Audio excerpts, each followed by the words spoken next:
Well, Business Unity South Africa is seeking the audience of President Cyril Ramaphosa where this issue is concerned. Let's speak now to Cas Coovadia in terms of what their submission to the President will be. He is with Business Unity South Africa, I do beg your pardon. Mr. Coovadia, thank you very much for availing yourself this afternoon. As Gavin Kelly pointed out, this has been going on for 5 years, yet here we are again. You're seeking the audience of the President. What will your submission be? Well, firstly, just let me say that since we issued the statement yesterday, there has been some movement in that the entry at Van Rieenen has been cleared up, and we welcome that. We've also been informed that there will be some meetings this weekend with necessary and appropriate stakeholders, and we urge that progress be made at this meeting. But what we are essentially saying is that, as Gavin said, that this has been happening time and time again at Van Rieenen. We've raised the issue and we raised the concern with government time and time again. And we've said that this is not just an issue that needs to be dealt with in the ordinary course of government business. This is a crisis situation. One, because it blocks and closes a major arterial that is used to transport goods from Johannesburg to Durban to Richards Bay and other areas, goods that are essential goods for consumers as well as strategic goods like chemicals and others to keep our water purified and so on.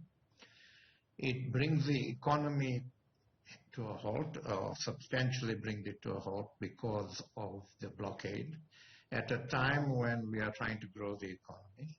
It further erodes confidence amongst investors to invest in our country. And so this is a crisis situation, and it must be dealt with as a crisis situation.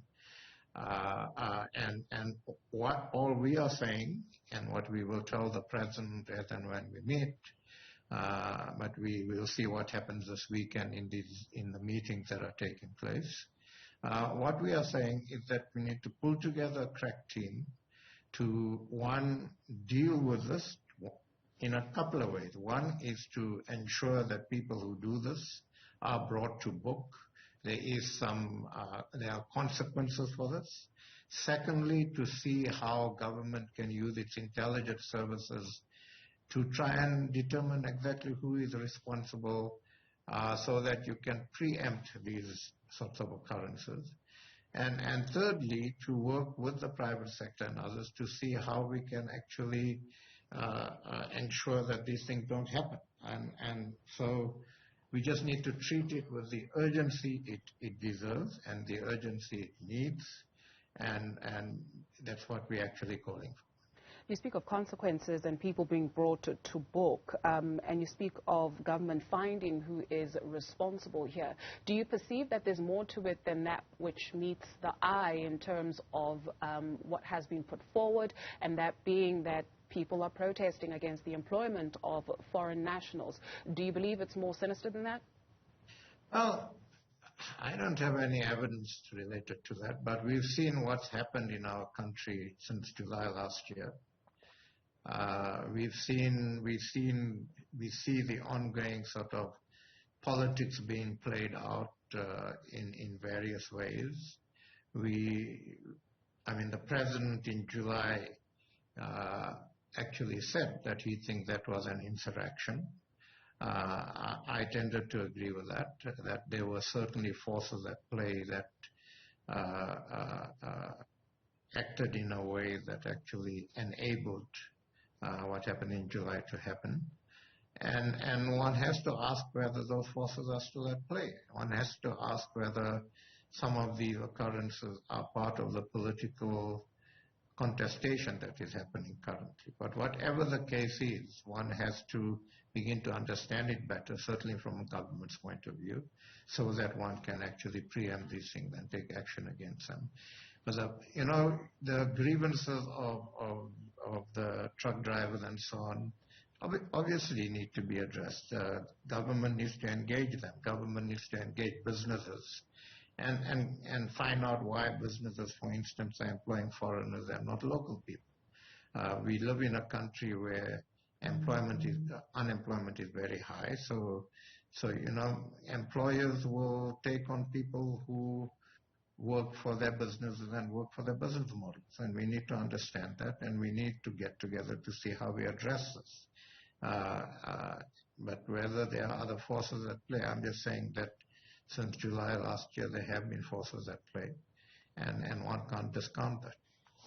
As you mentioned, this is a major arterial and its economic impact or significance. You've outlined that for us, but are we able to tally the cost? Just yesterday's interruption, for instance, just how much is it costing the country?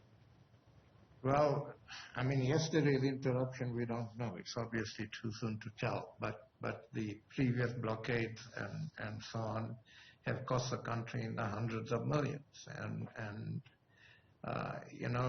if these things don't get through to, the goods don't get through to where they're supposed to get through to, businesses can't operate. So if goods are going to retailers from ports and so on, those retailers don't have goods.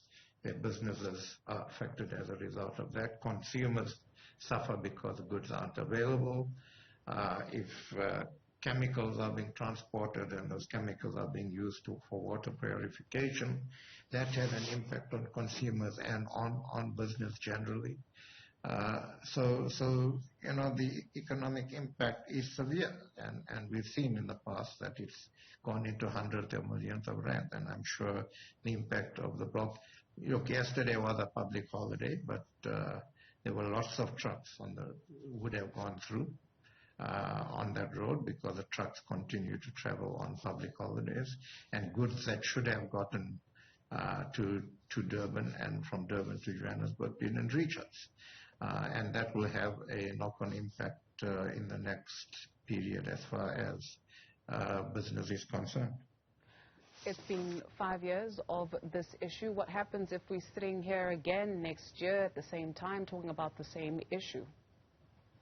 Then I think, we've got to call government to account, unfortunately, because at the end of the day, this is a law and order issue. We can't have a situation where people have grievances and they simply block a major highway. The forces of law and order have to act decisively if it happens again. And we welcome the fact that, 4 or 5 what are termed ringleaders of this have been arrested. And we would want to see them taken through the criminal justice system expeditiously, and if there's a prima facie case against them, to be tried and prosecuted. Because that then sends out the message that there are consequences for this. But I would be very surprised if government doesn't act with urgency on this now. And as I said, I've been informed of the meetings over the weekend, and I have to have confidence in government to actually deal with this urgently now.